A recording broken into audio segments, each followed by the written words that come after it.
Let's take a look at the growing frustration in Congress over the NSA spying program. Lawmakers are demanding to know whether the agency is spying on them.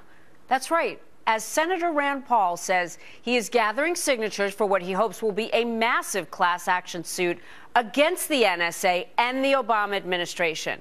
Paul telling ABC's This Week earlier today that the government should not be allowed to access everyone's personal records with the single swipe of a pen. All of their customers' records would be looked at. That, to my mind, smacks of a generalized warrant. That's what we fought the Revolutionary War over. So I think by bringing a class action suit where we have hundreds of thousands of people who come forward and say, hey, my cell phone records are mine, unless you go to a judge and ask a judge specifically for my records, you shouldn't be able to have a general warrant. Congressman Peter King is a Republican ranking member of the Homeland Security Committee, and I got to tell you, I know he has some strong opinions about all of this. It's a little confusing, but I want to start with this, Congressman. First of all, thanks for coming in. Thank you, Jamie. You have, it seems to me, competing interests. On the one hand, on the Homeland Security Committee, former chairman, you need to keep America safe. Right. On the other hand, you represent constituents who want their privacy protected. Is the NSA, and let's put your lawyer hat on, mine as well, going beyond what is reasonable and necessary in terms of looking at phone records to keep terrorists at bay? The NSA is doing exactly what it's supposed to be doing. No one's privacy is being violated. Despite what Senator Rand Paul is talking about, the NSA is not listening to American phone calls. All they are doing is they are taking the records from the phone companies of phone number to phone number. No names, no addresses, no content. The only time those numbers can even be looked at is if a foreign terrorist makes a call into the United States.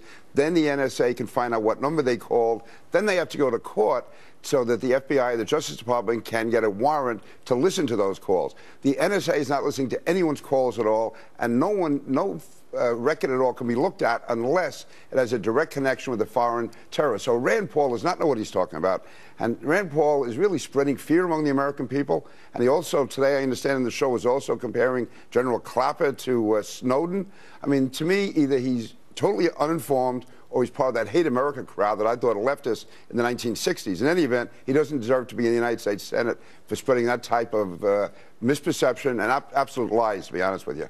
Are you 100% sure that the NSA is doing nothing more than collecting phone numbers, and only when they find a tie to a terrorist group or person out of the country, they are then getting a warrant from the secret court to look further? Yes, they can look to what they call one or two hops. They can find out what other numbers have been called. They cannot listen to any phone calls at all unless they get a warrant from the court, and that's done by the Justice Department. I am as certain as I can be about anything because it's monitored by the courts, monitored by the Justice Department, monitored by the Congress. I don't know of any other agency in the United States government or the state or local governments which are monitored more carefully than the NSA. And so far, the President's Commission, Rand Paul, all of them have not been able to find any abuses by the NSA. Except what the NSA has come forward itself and said we made these errors. Self-reported, and these are minimal errors where no damage was done to anyone, no political intent, no criminal intent whatsoever. So though you've been critical of the administration, you agree with the Obama administration on this. Do you have 100% confidence in this Justice Department? I mean, the same Justice Department that handled Fast and Furious and did all these other things that have been criticized? When you have the combination of all, the federal courts, the Justice Department, and the Congress, and the House Intelligence Committee is controlled by Republicans, we look at this very carefully. I do have as much confidence as you can have in anything. This is always human error, but there's more chance of a human error of us being attacked by terrorists if we drop the ball. And Rand Paul is talking about these records. They're already maintained by the phone companies, which are private. So there's in order for billing, they have to collect Exactly, numbers. yeah, and that's what we're doing is getting the same records. Well, let me ask you about this. Independent Senator Bernie Sanders from Vermont says Congress members don't want their phone numbers known. They don't want their calls listened to either.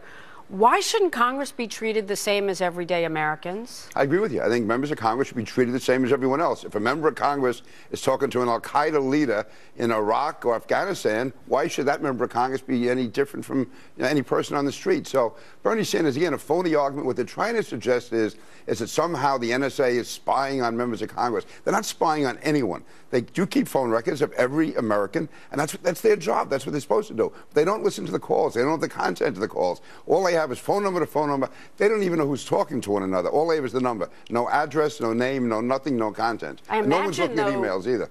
Terrorists probably use phones that are not so traceable. I mean, it must be a very complicated task to imagine that they would have time to listen to all the calls.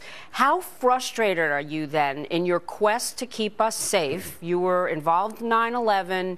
You had a lot of constituents that died that day.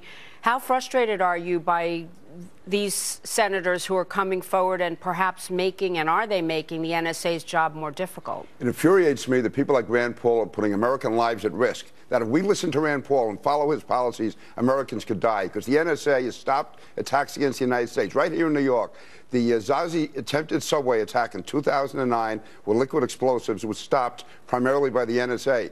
If Rand Paul had been around and we listened to him, hundreds of New Yorkers would be dead today. That would be on his conscience. Or maybe it wouldn't be. Maybe it wouldn't bother him. I don't know. The fact is, he has to realize there's an impact from what he says. If we follow his policies, it's going to lead to the death of Americans. Congressman Peter King, passionate, obviously, about the situation and about the work the NSA is tasked with doing. Thank you for coming in and sharing your thoughts. Thank you.